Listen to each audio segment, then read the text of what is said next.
Bonjour, je m'appelle Jimmy Pain, je suis député du Morbihan et c'est moi qui embête certains d'entre vous avec une proposition de loi que j'ai portée pour la fin du petit emballage alimentaire en polystyrène. Les choses concrètes qu'on a faites, c'est la loi anti-gaspi économie circulaire.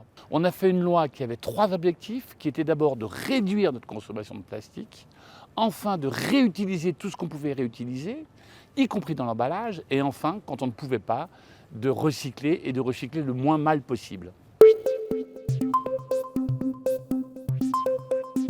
Il est fondamental et il est très important et il est très contraignant pour vous, les sociétés d'emballage, les sociétés de packaging, les sociétés de plastique, les plasturgistes qui font ça.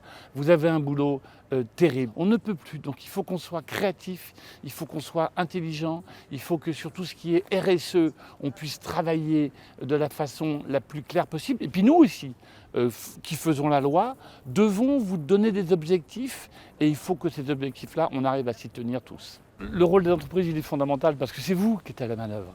C'est vous qui allez faire en sorte qu'on n'atteigne pas ce terrible objectif qui doit être de multiplier par 3 notre production de plastique dans les 20 ans. Donc on compte sur vous, on compte sur votre ingéniosité, on compte sur votre capacité à récupérer des plastiques qu'on puisse recycler. Encore une fois, le plastique est la dernière des solutions après la récupération de matière. Encore une fois, le plastique, c'est la dernière des solutions. La première, c'est la consigne, c'est la réutilisation. Mais quand on ne peut pas faire autrement, eh ben, il faudra qu'on ait des plastiques intelligents, des plastiques récupérables, des plastiques transformables. La deuxième des choses, c'est nous.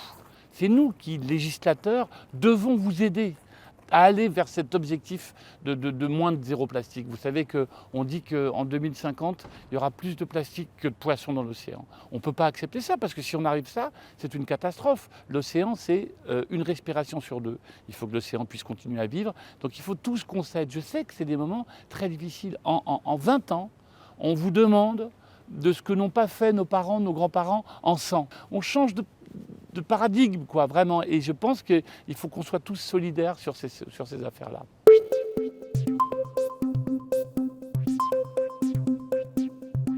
Le traité contre la pollution plastique est un sacré objectif parce qu'il veut essayer de contraindre tous les pays du monde à avoir les mêmes objectifs de réduction, de recyclage.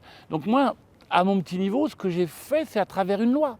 À travers une loi qui vous amène sur 4 petites choses, qui vous amène sur effectivement la fin de ces petits emballages qui font clac-clac.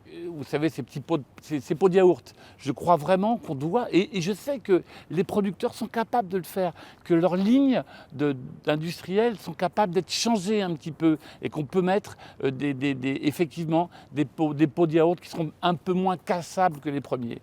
Le deuxième, et c'est compliqué, mais je sais que pour renforcer, pour étanchéifier un petit peu certains cartonnages, on utilise maintenant des plastiques qu'on appelle des PFAS, dont on n'est pas sûr du tout de la qualité, et bien au contraire même. Je crois qu'on ces PFAS qu'on appelle des polluants éternels, il faut essayer de s'en oublier.